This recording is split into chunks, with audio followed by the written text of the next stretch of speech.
اعوذ باللہ من الشیطان الرجیم بسم اللہ الرحمن الرحیم الحمد للہ والصلاة والسلام علی اہلہا۔ ماہ مبارک شعبان جہاں بہت ساری نعمتیں لے کے ہمارے پاس آیا، وہاں ایک نعمت یہ ہے کہ اس شعبان کی 4 تاریخ کو اللہ نے حضرت ابو الفضل العباس جیسا عظیم رہنما، شجاع، بہادر ہمیں عطا فرمایا۔ حضرت ابو الفضل العباس حضرت امیر المؤمنین علیہ السلام کی تمنا کا نام ہے۔ آپ نے اپنے بھائی عقیل سے کہا تھا، میرے بھائی عقیل، آپ عربوں کے نسب کو بڑی اچھی طرح جانتے ہیں، کوئی شجاع خاندان تلاش کرو تاکہ میں اس میں شادی کروں اور اللہ اس خاندان سے مجھے ایسا بیٹا عطا کرے کہ وہ حسین ابن علی کے ساتھ اس طرح زندگی گزارے جیسے میں نے پیغمبر کے ساتھ گزاری۔ حضرت ابو الفضل العباس مولا متقیان کی تمنا کا نام ہے۔ حضرت ابو الفضل العباس کی زندگی کا ایک پہلو ہم نے مجالس میں سنا، بیان کیا۔ بڑے شجاع تھے، بڑے بہادر تھے، بڑے جنگجو تھے۔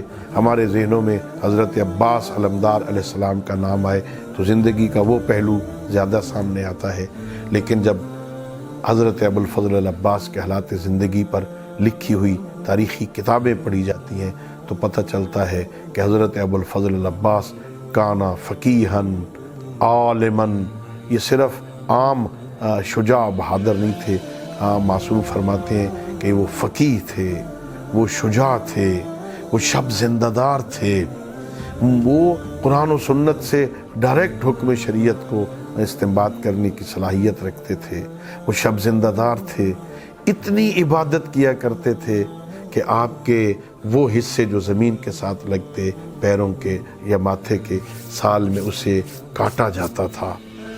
حضرت ابو الفضل العباس نہایت محکم ایمان والے انسان تھے، بہت کامل الایمان تھے، اور کیوں نہ ہوں جنہیں بیک وقت ایک زندگی میں، اس مختصر سی زندگی میں جو کربلا پہ جا کے 34 سال میں مکمل ہو جاتی ہے، اس 34 سال میں امیر المومنین علی ابن ابی طالب، حضرت امام حسن علیہ السلام، حضرت امام حسین علیہ السلام، حضرت امام علی ابن الحسین زین العابدین علیہ السلام، حضرت امام محمد باقر علیہ السلام، ولو چھوٹے تھے، 5 معصوم ہستیوں کی صحبت انہیں نصیب ہوئی ہو، تو معصوم 5 معصوموں کے ماحول میں جو پروان چڑھے گا وہ کتنا عالم ہوگا، وہ کتنا عارف ہوگا، وہ کتنا معرفت خدا رکھتا ہوگا، کیا انداز عبادت ہوگا ان کا، کیا انداز ہوگا ان کا۔ بہت بڑے فقیہ، بہت بڑے عالم، بہت بڑے عبادت گزار تھے حضرت ابو الفضل العباس، اور اس کے ساتھ ساتھ پھر بہت بڑے شجاع بھی تھے۔ حضرت امیر المؤمنین علیہ السلام کی شجاعت کے وارث تھے، بہت عظیم ہستی تھے، اور پھر خصوصاً آل محمد کی بیویوں کو آپ پر بہت ناز تھا۔